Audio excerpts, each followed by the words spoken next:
کہ یہ اس وقت جو عدالتی محاذرائی ہو رہی ہے اور خاص کر کے اسلام آباد ہائی کورٹ میں جو معاملات ہو رہے ہیں، آپ سمجھتے ہیں کہ یہ جو معاملات ہیں یہ آؤٹ آف کنٹرول بھی ہو سکتے ہیں اور اس کی وجوہات کیا ہیں اس وقت؟ بسم اللہ الرحمن الرحیم۔ آسمہ، ایک تو یہ ہے کہ جو آپ کو اسپیشلی اس وقت اسلام آباد ہائی کورٹ یا سپریم کورٹ کے اندر نظر آ رہا ہے، یہ بنیادی طور پہ ججز کا ایک انٹرنل ایشوز سے، اور وہ انٹرنل ایشوز سے جن کو ان کی فل کورٹ میٹنگز کے اندر ایڈریس ہونا چاہیے تھا، جن ایشوز کو پاکستان کے ہائیسٹ پیڈسٹل جو تھا وہ سپریم کورٹ اس کے اوپر حل ہونا چاہیے تھا، یا جن کو جو ہے پاکستان کے ہائی کورٹ یا اسلام آباد ہائی کورٹ کے فل کورٹس کے اندر ایڈریس ہونا چاہیے تھا، وہ ہوئے نہیں ہیں، اور اس کا ریزلٹس جو ہے آپ کو آہستہ آہستہ نظر آ رہا ہے۔ یہ کوئی ایک دن کی بات نہیں ہے، یہ جو سارا سلسلہ سٹارٹ ہوا تھا یہ جسٹس ثاقب نثار صاحب کے دور سے یہ معاملہ شروع ہو گیا تھا، جس کے اندر لائکنگ ڈس لائکنگ، بینچ کس نے آنا ہے، کس طرح آنا ہے، اور جس طرح ابھی کہا جاتا ہے کہ ایک پیکنگ کورٹ کی ہے، وہ اس وقت سٹارٹ سے کس کو کہاں پہ چیف جسٹس لے کے آنا ہے، کس کو چیف جسٹس کی جگہ لے کے جانا ہے، کون اگلے 2022 میں چیف جسٹس بنے گا، کون 24 میں بنے گا، کون کام نہیں کرے، اس کو کام نہیں دیا جائے گا، وہ سارے کے اور کون اپوائنٹمنٹس آئیں گی، کن کو رکھنا ہے، کن کو نہیں رکھنا، وہ ساری چیزیں آہستہ آہستہ جو ہے وہ آپ کی کلائمیکس کی طرف چلی گئیں، اور اس کا آپ نے ریفلیکشن جو ہے وہ جسٹس گلزار میں بھی دیکھا، پھر قاضی فائز عیسیٰ صاحب آئے اس کے دور کے اندر بھی دیکھا، مگر حافظ صاحب جو جہانگیری صاحب کا ان کے خلاف جو کارروائی کی گئی ہے کہ جعلی ڈگری ہے، یہ جعلی ڈگری یعنی وہ کوئی جونیئر جج نہیں ہے، بہت سینئر جج ہے، وہ اچانک ان کے خلاف کارروائی کا ہونا، اس معاملے کو جوڈیشل کونسل میں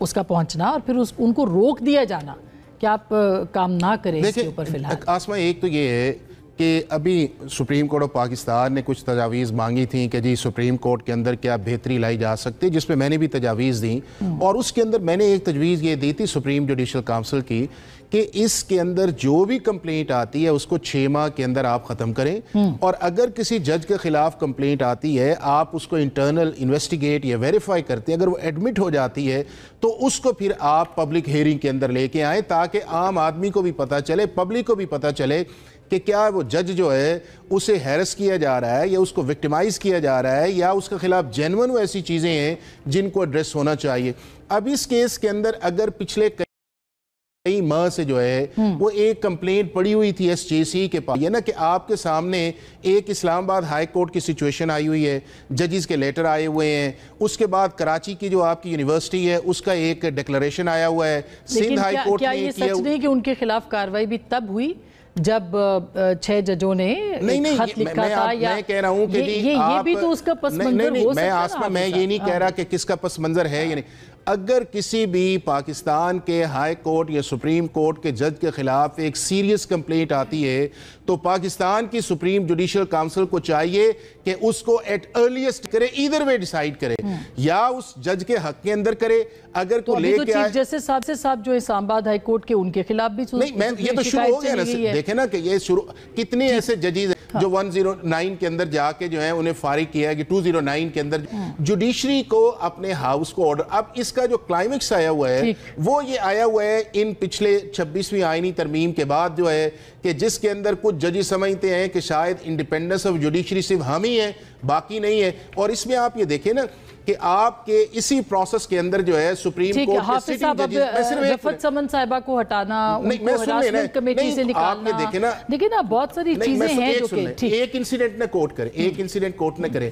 اس سے پہلے 97 کے اندر 26 نومبر 1997 کو سپریم کورٹ کو روکا گیا تھا چیف جسٹس کو جو ہے، اور اس وقت بھی بنیاد جو بنی تھی کہ ان کی آؤٹ آف ٹرن جو تھا وہ ایک پروسیس تھا، اور اس کے بعد پاکستان کی سپریم کورٹ بیٹھی۔ اب بھی میں آپ کو سمجھ بتاؤں اس کے اندر یہ ہے کہ ابھی جو چیزیں آئیں آپ نے دیکھا نہیں ہے کہ اسلام آباد ہائی کورٹ کے ججز جو ہیں ہمارے لیے بڑے محترم ہیں، کبھی ایڈیشنل رجسٹرار کو بلائیں، کبھی کچھ کو بلائیں، کبھی کیوں ادھر جا رہے ہیں، کبھی ادھر جا رہے ہیں، اسی طرح سپریم کورٹ کے اندر دیکھیں چیف جسٹس کنٹمنر ہے، کانسٹیٹیوشنل بینچ تو آرڈر انہیں بیٹھ کے دیکھنا چاہیے for the sake of institution, for the sake of justice, for the sake of the credibility of a common man, یہ بڑا امپورٹنٹ ایشو ہے، اس کو لائٹ نہیں لینا چاہیے۔